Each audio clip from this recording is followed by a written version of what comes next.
Hello, my people. Hello, my people. Good evening from wherever you are watching from.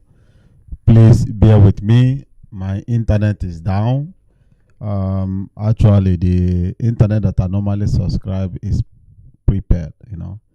I really forgot to get a new one, and my private one, that is my contract phone, have already consumed the whole data, or the entire 40 gigabytes. It's almost, I believe, what remains is almost 7 gigabytes. But maybe you may notice that the service may be hanging or somehow. Please bear with me, and just follow today's program. Welcome, first of all. Welcome. I'm welcoming all of you to today's program. I have a brother. Yesterday we have one emergency interview that just filled in.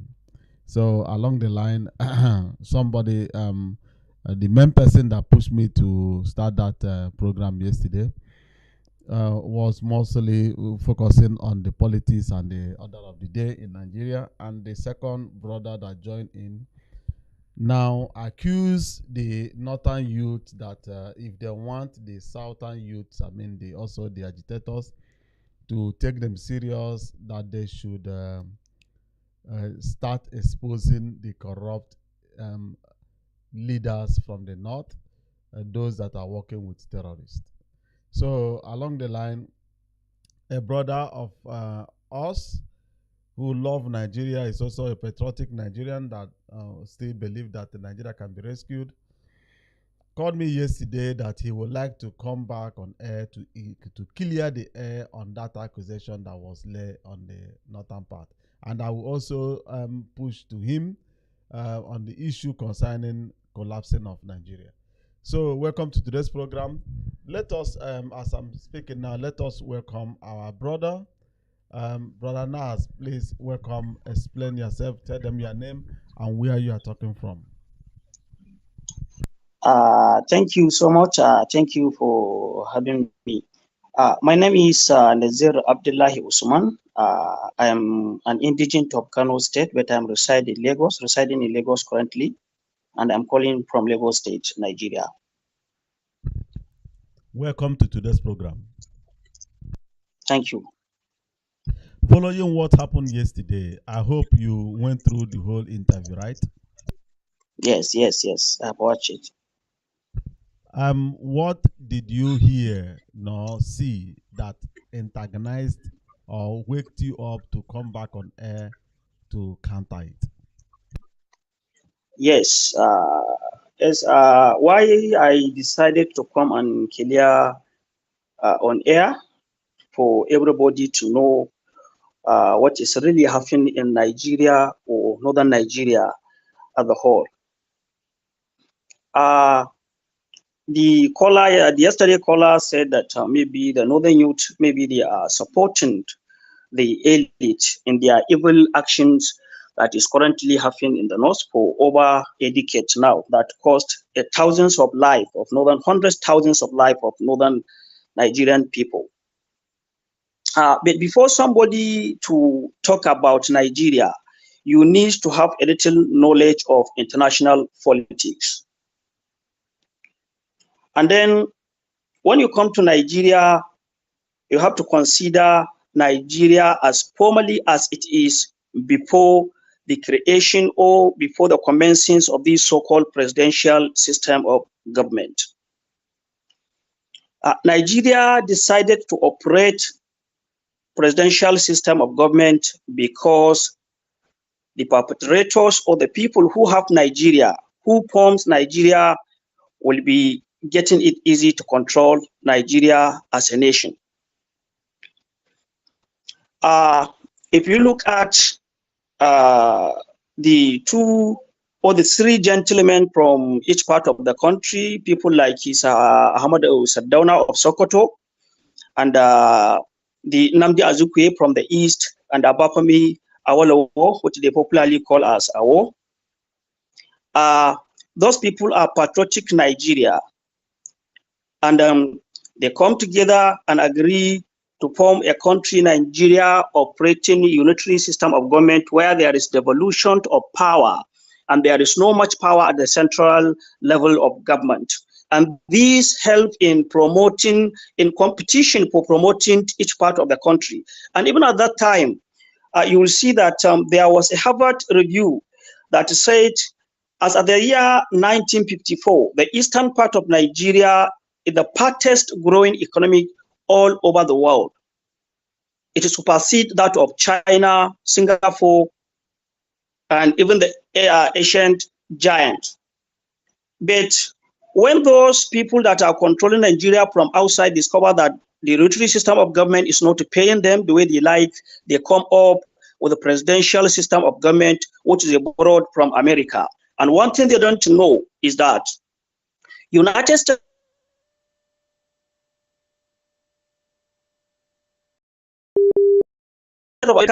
government because they are America. So that they need law and order that will protect them to survive in that environment which they occupied. But Nigeria is a country with an indigenous people, so we don't need to operate presidential system of government. But I don't want to talk too much about this. Let me go back to the point, the issue of northern Nigeria youth supporting the evil that is happening in Nigeria is not like that. Number one, the southern youth are more exposed to the world than that of northern youth. That is number one. And this issue of religion, the issue of tribalisms, for the northern youth are emotionally inclined with their religion, tribal, and cultural boundaries. That is how we grow. Nobody can deny it. So the spiritual leaders in the north are more powerful than the national leaders in the north. And those people, they have involved themselves into politics. They now become an errand boys to politicians. So the northern youth, they need an enlightenment. And the more you started any program trying to enlighten the northern youth to understand that they are under occupation, they are of race, so they need to raise against tyranny and oppression that is happening in the northern Nigeria. They will target you. They will give you a name, as they are saying, if you want to kill a dog, you give it bad name. They will give you bad name. They will distance people from you. They will call you with all sorts of names. For example, in 2015 general election, before the 2015 general elections, there was an outcry, public outcry, almost every corner and corridors of northern Nigeria by the so-called spiritual leaders, telling them that Jonathan, a Christian from the southern Nigeria, is trying to eliminate the northern Nigerian people because they are a Muslim. So by that time, it is no longer a political issue. It is that each and every northerner is fighting through a ballot box to remove Jonathan out of power so that he will no longer be killed unnecessarily. But the question, did the narrative change? These people promised to bring change to Nigeria, but they ended up putting Nigerians into a chain of poverty, frustration, agony, and other unbearable things happen every day to Nigerians. But the same northern Nigerian cleric that condemned Jonathan, and now the same northern cleric that are giving excuses for not condemning Buhari.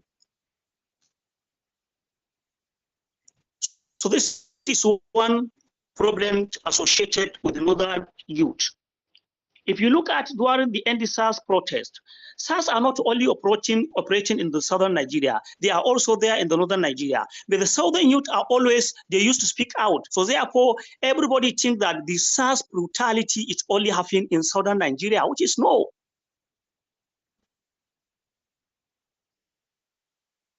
But when they started the NSAS protest, the northern youths decided to join them, but they were called into mosques. They were called into church and telling them that this is planned to remove our brother from power. We no go agree. And that is the end of the story. And when you look at Boko Haram, Fulani herdsmen, banditry, this is a terrorist organization that's been created within Nigerians, but sponsored and financed by foreign countries. Their mission is not to Islamize Nigeria as Boko Haram started. Everybody was shouting that Boko Haram want to Islamize Nigeria. Boko Haram in any way have any agenda to Islamize northern Nigeria or even Nigeria as a whole. The Boko Haram is a terrorist organization that is created to work in the interest of the foreign nations in their mission to come and conquer Africa, to recolonize Africa. You believe it, you take it or you leave it, that is how it is. But before you know this, you need to understand what is called international politics. When they started these things like Boko Haram, they started recruiting boys. They did not show their evil agenda to them. They are calling them, recruiting them, teaching them Islamic teachings that they want them to be a devoted Muslims. 2 years after they started the movement, they started bearing arms. But immediately, instead of them, after military clash between the Boko Haram members and the Nigerian military, they arrested, the Nigerian police arrested the leader of Boko Haram. But for them to take him to the court to expose what is really going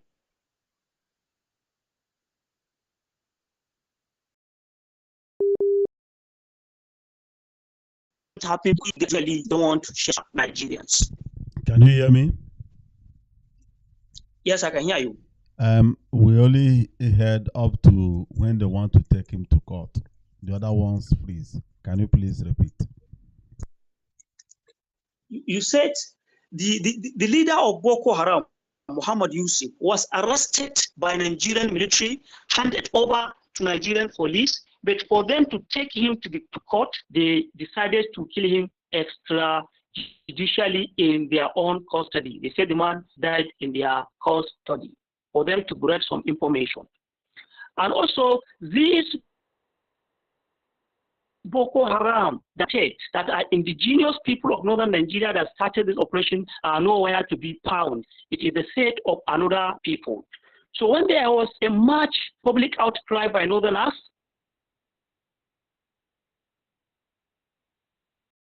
in 2000, they are out. But the question is is it the highest numbers of votes scored by Buhari that give him a chance to become a Nigerian president? No. Why did Buhari emerge as a Nigerian president, defeated a sitting president on his seat in a country like Nigeria, which has never happened before? Yes, it is because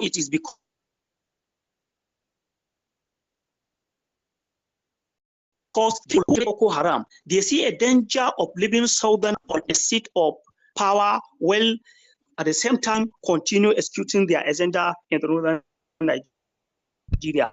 That is how they are, and this is what happened. Take it or leave it. Can you hear me now? And then, yes, I can hear you. You said the reason why Goodluck Jonathan was able to lose power as a sitting president, everything freeze. Yes. Yeah. Can you repeat? I said the reason why Jonathan was defeated as a sitting president is because the people who sponsored and financed Boko Haram, the real Boko Haramites, they see a danger of leaving a southerner as a sitting president in Nigeria and continue executing their agenda of terrorism in the north. That is why they asked Jonathan to vacate the seat for Buhari to take over. So by that time, they notice and understand that even an ordinary northern, even a layman in northern Nigeria understood what is really going on in Boko Haram. So they give an order Boko Haram to be defeated. And in that mission of eradicating the remnant of Boko Haram, most of indigenous people of Nigeria were killed by Nigerian military. So now they want to continue with their agenda because they never So they now change narratives from Boko Haram to Fulani herdsmen. But let me take you back a little. Before the start of Fulani, there was what we call cattle rustlers who be going into bushes, killing Fulani, taking their cow. A Fulani nomadic man who is living in a bush that never have any kind of formal education. All he knows is his cow. They are one of the most peaceful people in northern Nigeria. Let me tell you, and let me clear the air for you. But they set up a group, a gang of armed robbers called cattle rustlers, and be sending them from one bush to another. They started killing that Fulanis. They take away their cow from them. So now they brought ammunition and hand over it to a Fulani man and tell them that you are Nigerian. But my question is that, who are those people sponsoring Boko Haram? If you could remember, the former Nigerian military dictator Muhammad Abacha said, any violence in any country that supersedes 24 hours, there is government hand in it. Yes. If you are wise enough, you would like to ask yourself a question. Since the inception of this administration, since the beginning of the administration, they closed all our borders. Who are the people are now supplying weapons to Fulani herdsmen, who are still executing this evil act of terrorism in the name of bandit? And let me tell you one thing, there is a plan to change the narratives from Fulani bandits to another terrorist organization called Ansaru. They said they are the people who abducted or kidnapped the train passengers moving from Abuja to Kaduna. Please. And they said their name is Ansaru. Excuse me, hold it there. Because can you hear me? I can hear you.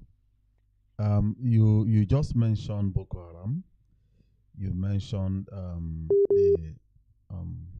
Hello. Yeah, can you hear me now? Hello. Yes, can you hear me now? Yes, I said. Okay. You mentioned Boko Haram. You mentioned yes, another group that was formed to steal cattle from the Fulanis in the forest. And later they gave gun to the Fulanis to defend themselves, right?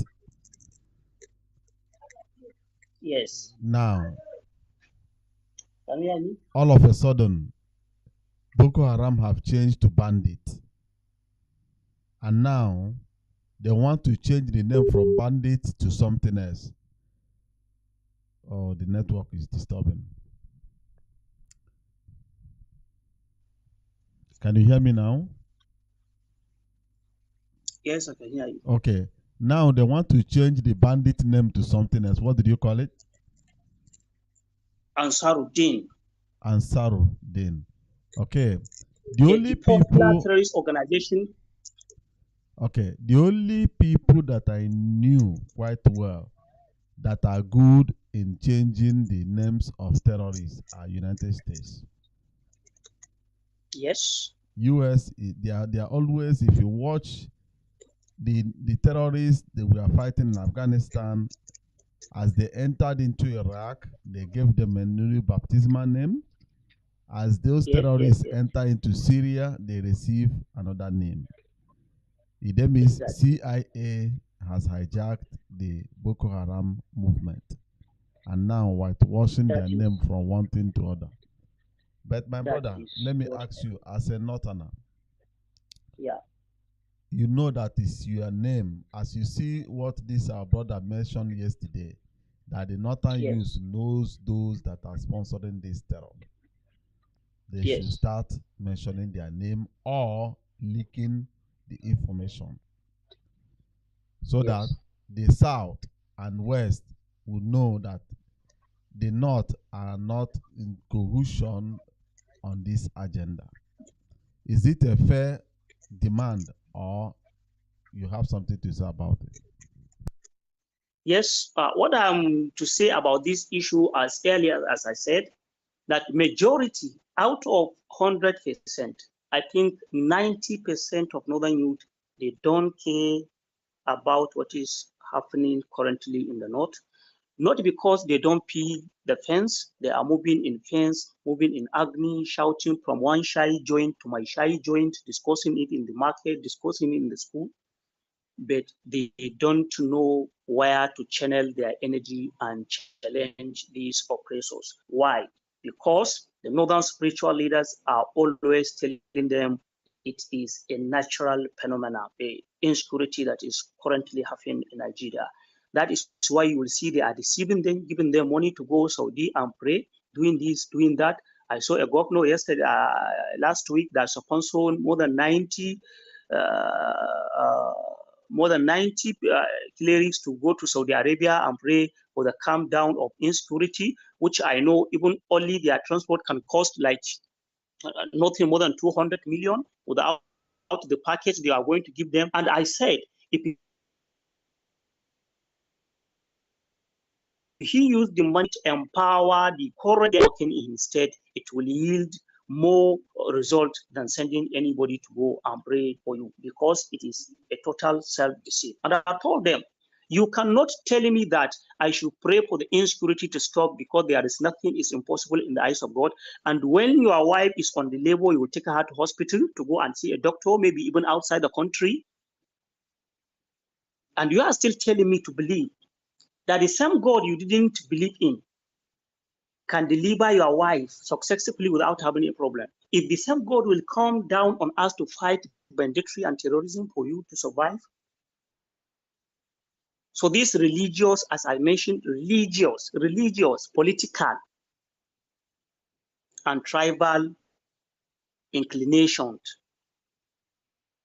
of the northern youth is what make them unable to speak on any similar issue like that.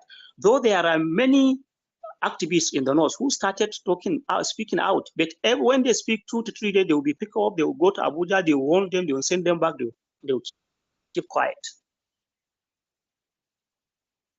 So this is what is really happening. The northern youth are not in support of these terrorism acts at all. And the people currently displaying all this kind of evil, most of them are not even Nigerians. And if you look at the way they are operating, their mode of operandi, the way they operate, a Fulani, an illiterate Fulani man born in a bush, will now come be operating an Android phone or even an iPhone, having links with all social media platforms, uploading his message, communicating to the other part of the world. Ask yourself a question, if you are wise enough. This cannot be happening. So there are people behind it. And these people, they are powerful than even the Nigerian authorities. Not even the president can dare to challenge them. If not, they will take him to Hague and charge him with the crime against humanity in ICC. Later on, they will jail him. That's how they do it. That's how they did for Alassane Ouattara or Laurent Gbagbo. That is how they did for Chestel, or anybody that disagrees with them. And if that country is not operating democracy, so they will just go direct into the country. So they are bringing democracy there. Just the way they did it in Libya. So the people who destroy Libya are the same people that are now destroying northern Nigeria. And their mission is not only northern Nigeria. For your own information, if you are living in the south, now let me ask you, who are the people responsible for unknown government? Do you know them? Do you see them? Can anyone from the east now go to any house and say this is an unknown government house or this is a sponsor house? But as a patriotic Nigerian, for such a network to work perfectly without any leakage, it then means the military intelligence is involved. There must be something like that. Something fishy is happening. But only people who look every matter with a critical thinking and a positive reasoning. Because in Nigeria, we are so judgmental. And our judgment are mostly valued judgment. In Nigeria, I know a set of people that if they see you fighting with their brother, before they even ask what is going on, even if they don't know two of you, they have to ask you, are you from them? They must ask you which tribe are you, so to know who deserves their justice. Who deserve their justice? Are you from them? Yes. Okay. Even if you are wrong, you are right. Okay, as it is now, I found a topic. There is a topic that I find that says, let me quote it to you. It says, Okay. money talks. Key reasons youth join Boko Haram. And the other side, it says, Nigerian citizens perspective of what motivated people to join Boko Haram. This is survey. They are going after where the money is. It means if this thing now is true that they just published, most of the youth must know. And if they are afraid to use maybe WhatsApp to communicate, to leak the information, is it not wise to start publishing secure communication apps that they will start downloading on their phone and be using it to tunnel information out of Nigeria, so that we will be able to expose them? The problem that is really happening, I told you that more than 90% of northern youth, they are not aware of what is really happening. All they know, maybe it is a murder narratives or Fulani herdsmen killing them, that when you become a victim, you are a victim. If not, but there is nothing behind it. That is why most of them, they don't even know what is really happening, talk less of having some information they are going to leak to anybody. And if the imams can turn the table from mosque and church in the north to let the youth know that this man is not for good, why can't that same system used to battle these insurgents? The only group of people that they can. Hello, can you hear me? I'm hearing you clearly. Go ahead. Hello. I said the only people that they can change this narrative in the north are spiritual leaders. You see, maybe Muslims, they are going to celebrate Eid either tomorrow morning or next tomorrow morning, that is Monday morning. So if during that year in the Eid praying grounds, they give a sermon that northerners should read, I tell you, within less than 24 hours, there must be a massive protest in the north that nobody even ever expect or ever witness it in African history, because they are the only people that hold the key. Okay, let me ask another question. Is there any possibility for me to get any northern imam to question him here on air? Yes, you can. There is a popular imam called Digital Imam, the man that was sacked, I think, 2 or 4 weeks ago for his sermon against the interests of government. They sack him, they impeach him, they remove him from the position as a imam in the mosque. And this man is one of the most respected imam in the northern Nigeria. But when he speaks against the government now, if you see or if you watch a video clips, different videos clip from the northern clerics that are condemning him for speaking the truth, condemning him, telling him that he is not even a Muslim. And the only person that can speak true with you without a fear or favor of anybody is the leader of Shite. That's exactly why he's the strongest man in the northern Nigeria. He fears nobody. Where is he now? He's now in Abuja. But honestly, I don't know any of his members that I can contact to have to connect with the man. But I have been following the man for over 10 years now, doing research a lot about him. Okay. Dear viewers, if you are live watching from the northern part of Nigeria, because I know that a lot of northern youths are watching my programs, if you may come back later to view this video, I am begging and also requesting. You know this imam, my brother, what is the name of the imam again? Digital Imam. Digital Imam. If you have his contact, Don't make it public. Send it via private message. Let me know that this is the contact of Digital Imam, so that I will reach out to him privately, and if he later agree, we may then come on air so that he will lay his summon here on our program. My brother, thank you very much. I really appreciate your time. And our viewers, I am sorry once again that the network is not all that strong. I noticed that it's fluctuating, but bear with me. Maybe next tomorrow I will get a new service, or else I will now stream from my house, because there I have over 100,000 gigabyte of network.